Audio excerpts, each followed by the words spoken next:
देखिए शेखावत मिशन के अपने ये क्वेश्चन है मैथमेटिक्स के चैप्टर नंबर फर्स्ट है। और चैप्टर नंबर फर्स्ट के अंदर क्या होता है, देखिए इसके अंदर दे रखे महत्वपूर्ण क्वेश्चन। तो इनका पहला क्वेश्चन ये दे रखा है कि निम्नलिखित में से कौन सी अपरिमेय संख्या नहीं है, मतलब जो परिमेय संख्या है वो कौन सी है। तो अपना ऑप्शन नंबर 4 है वो करेक्ट आंसर है। कैसे है कि देखिए 121 यानी 121 का अपन रूट निकालते हुए हमारे पास 11 आता है। कितना आता है? 11 आता है। ठीक है ना। तो 11 है एक परिमेय संख्या है और परिमेय संख्या इसका मतलब ये एक परिमेय संख्या नहीं है। तो option number 4 is correct answer. उसके बाद दे रखा है दूसरे नंबर का जो क्वेश्चन है वो अपने को दे रखा है। दूसरा क्वेश्चन दे रखा है ये वाला 2 माइनस अंडर रूट 3 1 है। तो पहला ऑप्शन दे रखा है परिमेय संख्या, दूसरा ऑप्शन अपरिमेय संख्या, तीसरा सम संख्या और चौथा पूर्णांक संख्या। तो हम अच्छे से जानते हैं कि अंडर रूट की संख्या जिसके अंदर आ जाएगी वो एक अपरिमेय संख्या है। तो option number 2 is correct answer. तो ऑप्शन नंबर 2 हमारा एक करेक्ट आंसर है, यानी ये अपरिमेय संख्या। क्वेश्चन नंबर 3 दे रखा पाई 1 है। तो हम अच्छे से जानते हैं पाई एक अपरिमेय संख्या होती है। तो देखो दे रखा क्या इसके अंदर पाई परिमेय संख्या नहीं होती। तो एक तो पाई क्या होती है अपने पास अपरिमेय संख्या और एक वास्तविक संख्या होती है। ठीक है। तो option number 4 is a correct answer. इसके बाद दे रखा है दो संख्या दे रखे हैं, इनका मैसे दे रखा है 15 व लैसे दे रखा है 105। यदि इनमें से एक संख्या 5 है तो दूसरी संख्या ज्ञात करें। हमें दे रखा देगा अच्छे से समझे, दो संख्या का मैसे दे रखा क्वेश्चन नंबर 4। तो हम अच्छे से फॉर्मूला जानते हैं कि हम लिखेंगे मैसे यानी HCF। अच्छे से समझे क्वेश्चन नंबर 4 देखें तो 15 दे रखा है, लिख ले में 15, कोई दिक्कत नहीं। इसके बाद लैसे दे रखा है 105, लिख ले में 105 और डिवाइडेड बाई एक संख्या दे रखी है 5। तो डिवाइड करेंगे तो दूसरी संख्या हमारे पास आ रही।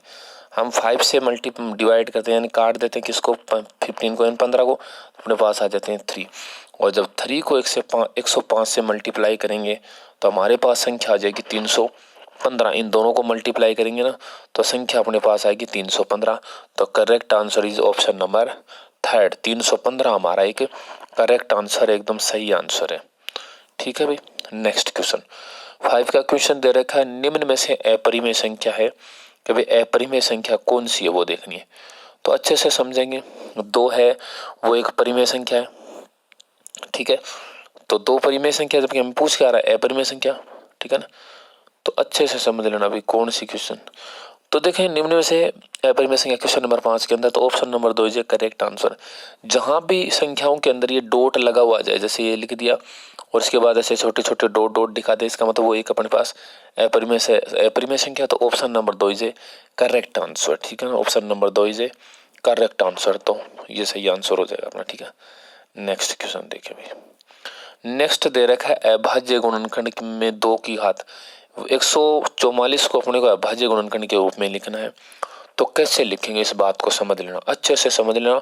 ये पूछना चाहता 2 की घात उसके अंदर कितनी आएंगी, किसके अंदर पूछना चाहता 144 के अंदर। तो देखेंगे इसको, इस क्वेश्चन को समझेंगे। हमें दे रखा है 144, कोई दिक्कत नहीं, लिख लेते हैं। अब देखें अच्छे से समझ लेना। सबसे पहले लिख देते हैं 2, अपने पास आ जाएगा 72। देखें ये 14 दे रखा है, इसका आधा कितना होता है 7 होता है और 4 का आधा कितना होता है 2, कोई दिक्कत नहीं। वापस से उस 2 से मल्टीप्लाई तो 2 ये तो आ जाएगा 3 और ये आ जाएगा 6। वापस 2 से कर दें ये आ जाएगा अपने पास 18। वापस 2 से कर दें ये आ जाएगा अपने पास 9। अब 3 से करेंगे 3 1 जा 3, 3 3 जा 3 और वापस 3। तो अपने को पूछा पावर कितनी है, किसकी 2 की पावर कितनी, गिने फर्स्ट सेकंड थर्ड फोर्थ। तो 2 की पावर अपने पास कितनी है 4 है, कितनी है तो 4 है। तो इसका मतलब वो वहां पर आंसर अपना क्या हो जाएगा 2 की पावर 4 हो जाएगा। कौन सा आंसर हो जाएगा 2 की पावर 4 हो जाएगा। अच्छे से देखें। ठीक है ना। तो क्वेश्चन नंबर अपना जो दे रखा था ना 6, क्वेश्चन नंबर दे रखा था 6, उसके अच्छे से समझ लें भाई क्या होगा। ठीक है ना। तो क्वेश्चन नंबर 6 के अंदर अपना आंसर नंबर ए, इसके अंदर ऑप्शन नंबर जो है वो ए हमारा क्या हो जाएगा एक करेक्ट आंसर हो जाएगा। अच्छे से समझ ले देखें। ठीक है। तो हमने लिख दिया भाई क्या होगा क्या नहीं होगा। ठीक है ना। तो ये वाला ऑप्शन अपना क्या हो जाएगा एक करेक्ट आंसर हो जाएगा। तो answer number A is a correct answer. ठीक है। नेक्स्ट यदि p की ओर एक सम संख्या है तो p एक है। p की ओर सम संख्या मतलब जैसे 2 दे रखा है तो p एक, तो p भी क्या हो जाएगा, सम हो जाएगा। p भी कैसे, मान लो 2 है और 2 की पावर 2 है तो वैल्यू कितनी आ गई, 4 आ गई। मान लो 3 है और 3 की पावर 2 है तब भी वैल्यू कितनी आ गई, 6 आ गई। तो 6 भी एक क्या है, परिमेय संख्या है, मतलब इवन नंबर है, ठीक है ना। तो ये दोनों बात हमारी क्या हो जाएंगी, सही हो जाएंगी। यानी यदि p की स्क्वायर ये जो पावर जो वो सम है तो फिर p की अपने पास क्या क्या हो जाएगा, सम ही हो जाएगा, ठीक है ना। तो option number 2 is correct answer, p भी एक क्या हो जाएगा, सम संख्या हो जाएगा। अब सुने, हमें क्वेश्चन दे रखा है यदि एक संख्या हमारे पास a है तथा दूसरी संख्या 18 का एलसीएम 36 दे रखा है और तथा a और 18 का एचसीएफ दे रखा है 2, तो a का मान ज्ञात करें, ठीक है ना। तो कैसे ज्ञात करेंगे भाई इनका मान, देखें अच्छे से समझ लेना। हमारे पास दे रखा है एक संख्या दे रखी है a, ठीक है, एक संख्या क्या दे रखी है a, तो कोई बात नहीं a लिख लेते हैं, देखो लिखा। दूसरी संख्या दे रखी है आपको 18, लिख लो 18, और बराबर में आपको दे रखा क्या दे रखा 36 एलसीएम है और एचसीएफ आपके पास है 2। पूछना क्या चाह रहा है, ए बताएं आप। तो देखें आप अच्छे से समझ लेना इस बात को कि भाई भी ए जो है वो मल्टीप्लाई में 18, तो यहाँ पे किस में हो जाएगा, डिवाइड में। अब 18 की टेबल से ये 36 के 36 कितनी बार कटेगा, 2 बार, और 2 को 2 से मल्टीप्लाई कर देंगे तो अपने पास क्या आ जाएगा, 4 आ जाएगा। तो हमारा जो करेक्ट आंसर होगा वो कौन सा हो जाएगा, 4 हो जाएगा। 4 is a correct answer, option number 4 is a correct answer. Next question दे रखा है 9 का, संख्या दे रखी है और हमें इनका पूछना चाह रहा है में से क्या होगा, ठीक है ना। एचसीएफ का होगा, इन दोनों का हमें पूछना चाह रहा है तो हम आराम से बता सकते हैं। 96 दे रखा है और एक 44 दे रखा है। देखा अच्छे से समझ लेना इस बात का, इनका क्या होगा समझने के, देखो अच्छे से समझ लेना। एक तो दे रखा है 96, कोई दिक्कत नहीं, देखते हैं क्या होता है 96 का क्या क्या होता है। 2 से मल्टीप्लाई कर दें कितना आ जाएगा, 48, फिर 2 से आ जाएगा 24, वापस 2 से कितना आ जाएगा 12, वापस 2 से कितना आ जाएगा 6, वापस 2 से कितना आ जाएगा 3, और वापस 3 से 3 बन जा। ये तो अपने पास आ गया 96। एक दे रखा 404, 404, कोई दिक्कत नहीं, लिखें 2। ये अपने पास आ गए 202, फिर 2 से मल्टीप्लाई करो 101 आ जाएगा, और फिर अपन डिवाइड करेंगे वापस। 2 से डिवाइड नहीं होगा तब डिवाइड किससे होगा, यहाँ पर अपने पास 101 से ही डिवाइड होगा, तो ये आ जाएगा 1। अब आपको देखना है जो कॉमन नंबर है दोनों के अंदर कॉमन क्या है। देखें इसके पास भी 2 है, इधर इसके पास भी, इसके पास भी 2 है, इसके पास भी 2 है, इसके पास 101 है नहीं, इसके पास नहीं। इसका मतलब 2 इंटू 2 जो भी है अपना आंसर आ जाएगा कितना आ जाएगा 4। तो option number 4 is a correct answer, option number 4 is a correct answer. तो 96 और 404 यानी 96 और 404 है, दोनों का जो एचसीएफ होएगा वो अपने पास कितना आ जाएगा, 4 आ जाएगा। वो हमारा एक क्या हो जाएगा, करेक्ट आंसर हो जाएगा। याद रखोगे इस बात को अच्छे से, ठीक है। तो 4 इज ए करेक्ट आंसर, 4 हमारा क्या हो जाएगा, भी करेक्ट आंसर हो जाएगा, ठीक है। नेक्स्ट क्वेश्चन दे रखा है, हमें अच्छे से समझेंगे। नेक्स्ट क्वेश्चन को दे रखा है परिमेय संख्याओं के बीच कितनी संख्याएं होती हैं। 2 परिमेय संख्याओं के बीच कितनी संख्या होती हैं, तो इनफाइनाइट होती हैं, अनंत होती हैं। वो पहले से ऑप्शन दे रखा है, अनंत होते हैं, कोई दिक्कत नहीं, ठीक है। 11 का क्वेश्चन देखें भाई, 11 का क्वेश्चन समझेंगे भाई। 11 का क्वेश्चन क्या कर रहा है, 11 का क्वेश्चन 2 संख्याएं दे रखी हैं, जैसे संख्याएं और कौन सी संख्या है ये, तो ये संख्याएं कौन सी अपनी याद रखना, ये संख्या भाज्य संख्या, क्यों ये 2 से क्या हो जाएंगी, भाज्य हो जाएंगे, तो अपनी क्या हो जाएंगी, भाज्य संख्या हो जाएंगी। अब नेक्स्ट क्वेश्चन दे रखा 2 संख्याओं a तथा b का एचसीएफ क्या होगा। कोई भी 2 संख्या है तो हमेशा याद रखो, जैसे a है मैं इसको लिख सकता हूँ, a को a इंटू 1 लिख दें और b को भी लिख दें अपन b इंटू 1। तो बताएं दोनों के अंदर कॉमन क्या है, a है कि नहीं। तो कोई भी 2 नंबर देख लेना, उनके अंदर हमेशा कॉमन क्या आ जाएगा, a तो आएगा या आएगा कॉमन। तो वो a जो आ रहा है, ये जो a आ रहा है ना ये वाला, ये हमारा क्या हो जाएगा, आंसर हो जाएगा, ठीक है। याद रख लेना इस बात को, ठीक है ना। तो इसका आंसर क्या हो जाएगा, हमारे पास 1 हो जाएगा, ठीक है ना। तो इसका आंसर क्या हो जाएगा, 1 हो जाएगा, कोई दिक्कत नेक्स्ट क्वेश्चन दे रखा है 156 दे रखा को अभाज्य गुणनखंडों के गुणनफल के रूप में व्यक्त कीजिए। तो हम इसको आराम से कर सकते हैं। कैसे? देखो ये संख्या दे रखी है, अपने को पता है 156 जो होता है वो क्या होता है। 156 जो दे रखा है तो ये 156 दिख रहा है आपको, ठीक है। अब 2 से हमें पता, सबसे पहले ये जो 156 है इसको 2 से डिवाइड करते हैं तो इसका हाफ कितना हो जाएगा, 78 हो जाएगा। वापस 2 से डिवाइड करते हैं तो 93 आ जाएगा, और वापस फिर किससे मल्टीप्लाई करते हैं, 3 से, तो ये अपने पास आ जाएगा 13, और 13 को फिर 13 से, तो ये सिर्फ अपने पास क्या आ जाएगा, 1 आ जाएगा, ठीक है। तो हम इसे पावर के रूप में लिख सकते हैं आराम से, भाई लिख देते हैं, पावर के रूप में लिख देंगे आराम से, ठीक है ना। तो देखें अच्छे से समझ लें इस क्वेश्चन को, थोड़ा और देखें, जूम कर देते हैं ताकि अच्छे से समझ में। तो देखो ये आ गया अपने पास 2, तो सबसे पहले हमने 2 लिखा, देखो यहाँ पर सारी वैल्यूज लिखी हुई है, ठीक है ना। तो सारी वैल्यू हमने लिख दी है यहाँ, देखें 2 × 2 × 3 × 13, ठीक है। नीचे देखो 2 कितनी बार दे रखा है, 2 बार, तो 2 बार लिख दें। 3 एक बार है, 1 बार लिख दें। 13 कितनी बार, 1 बार है, तो 13 को 1 बार लिख देते हैं, ठीक है। अब देखो ये क्वेश्चन देखें अच्छे से, क्या दे रखा है क्वेश्चन में, 144 दे रखा है एवं 198 का महत्तम समापवर्तक यानी मैसय ज्ञात करें। अब 144 का मैसय निकालना है और अपने को 198 198 का एच निकालना है, तो मैसय कैसे निकालेंगे, देखे इस क्वेश्चन को समझ लेना आप, ठीक है, अच्छे से समझे कि निकालना क्या है, कैसे निकालना। तो हम पहले भी निकाल चुके हैं, 96 दे रखा है शायद, क्या दे रखा है ना, हाँ। तो देखें भाई क्या होता है, वापस वही 2 काम में लेते हैं अपन, देखें 2 लिख देते हैं, तो 2 लिखेंगे तो यहाँ पर आ जाएगा 72, वापस 2 लिखो 36, वापस 2 लिखो 18 मतलब 18, वापस 2 लिखो 9 मतलब 9, 3 से 3 3 जा 9 और 3 से ये तो अपने पास आ गया 144। अब नेक्स्ट समझे भाई, ठीक है ना।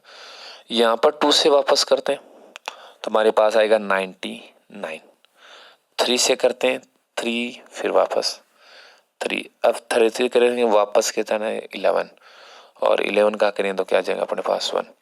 अब देखने वाली बात सिर्फ यही है, में से निकालना कॉमन क्या है।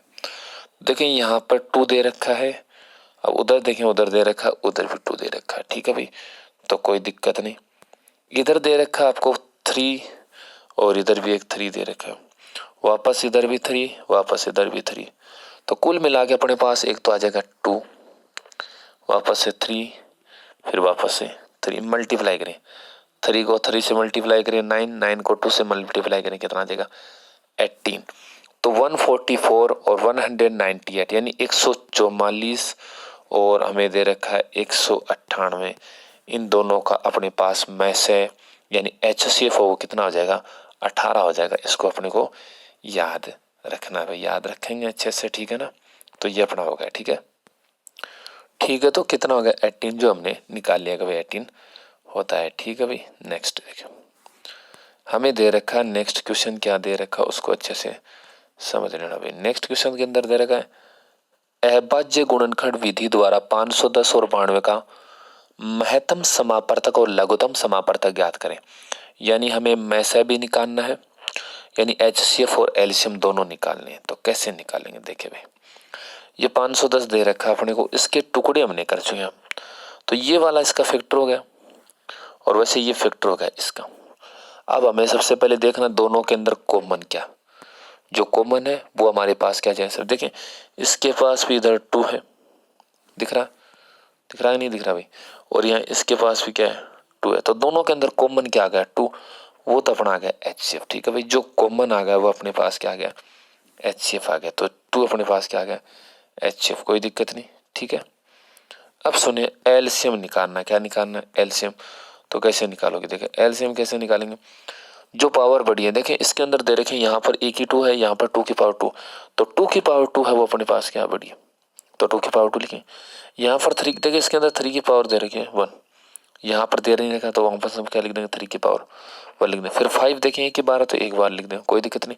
17 भी 1 बार लिखे हैं और 23 भी कितनी बार 1 बार। इन सारों को आपस में क्या कर देते हैं मल्टीप्लाई, तो अपने पास क्या आ जाता है CM आ जाता, ये हमारा क्या आ गया, LCM आ गया। ठीक है भाई, नेक्स्ट देखें। अब जो 16 का क्वेश्चन दे रखा है उसके अंदर हमें क्या दे रखा है, देखें अच्छे से समझेंगे। 16 का जो क्वेश्चन है उसके अंदर क्या दे रखा है, सुने। दो संख्याएं दे रखी हैं, एक तो हमें 90 दे रखा है और एक ये वाला। देखिए क्वेश्चन दे रखा है, हमें ज्ञात करना है। अच्छा देखो, क्वेश्चन का फॉर्मूला होता है दो संख्याओं का गुणनफल HCF इंटू LCM या LCM इंटू HCF। तो देखें दो संख्या दे रखी है, एक तो 90 दे रखी है आपको और एक दे रखा है 144, कोई दिक्कत नहीं। और डिवाइड किससे हो जाएगा, ये 720 से। ठीक है भाई, अब अच्छे से समझ लेना, 0 से 0 क्या हो जाएगा, कैंसिल हो जाएगा। 9 का टेबल आप कितनी बार बोलेंगे, हमारे पास क्या आ जाए 72 आ जाए, तो 9 का टेबल बोलेंगे 8 बार। ठीक है, कोई दिक्कत नहीं, 8 बार बोल देते हैं। ठीक है, अब 8 को क्या करते हैं, डिवाइड करते हैं 144 से, तो हमारे पास आ जाते हैं 18। कितना आ जाते हैं, 18। और 18 इज ए करेक्ट आंसर। अपना सही आंसर क्या होगा, 18 आ गया। ठीक है भाई, देखिए क्वेश्चन नंबर 17 सिद्ध कीजिए। सिद्ध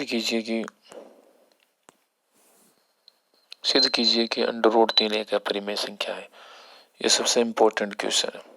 देखिए सबसे पहले जो कुछ दे रखा है उसको उल्टा माने। माना अंडर रूट 3 एक क्या दे रखी है आपको, अपरिमेय संख्या दे रखी है। अपरिमेय दे रखी है, हमने सबसे पहले क्या मान लिया, इसको एक परिमेय संख्या है।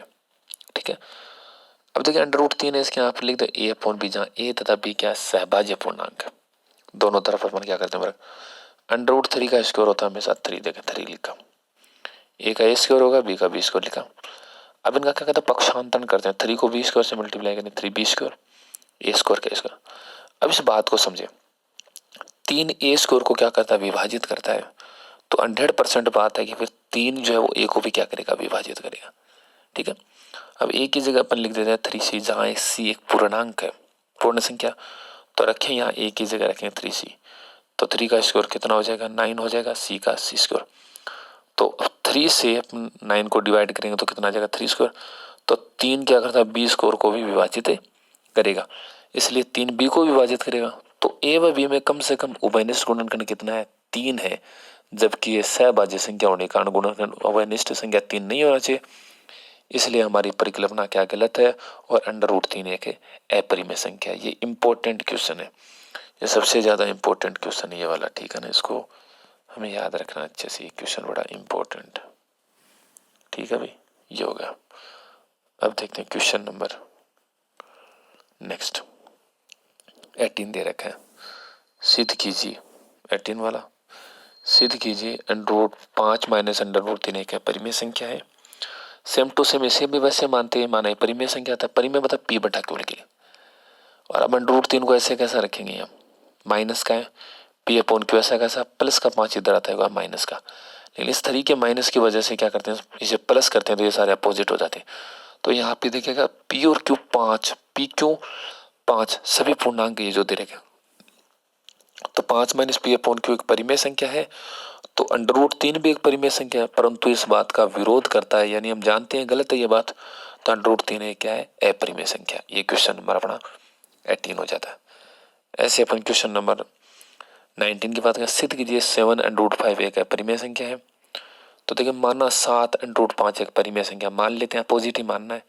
यहाँ पर भी A और B क्या सहभाज्य पूर्णांक है। अब क्या करते हैं, अंडर रूट की संख्या को एक तरफ रखते हैं और इस 7 को यहाँ, तब यहाँ पर भी वही बात बोलेंगे कि ये जो संख्या दे रखी है ना अपने को, A/7B, A/7B दे रखा है, ये एक परिमेय संख्या क्या है, परिमेय संख्या है। और अंडर रूट 5 भी क्या है, फिर अपरिमेय संख्या है। तो हम जानते हैं अंडर रूट 5 एक परिमेय कैसे होगी, तो हमारी यह परिकल्पना गलत है। और 7 अंडर रूट 5 एक अपरिमेय संख्या। तो ये अपना होगा फर्स्ट चैप्टर कंप्लीट।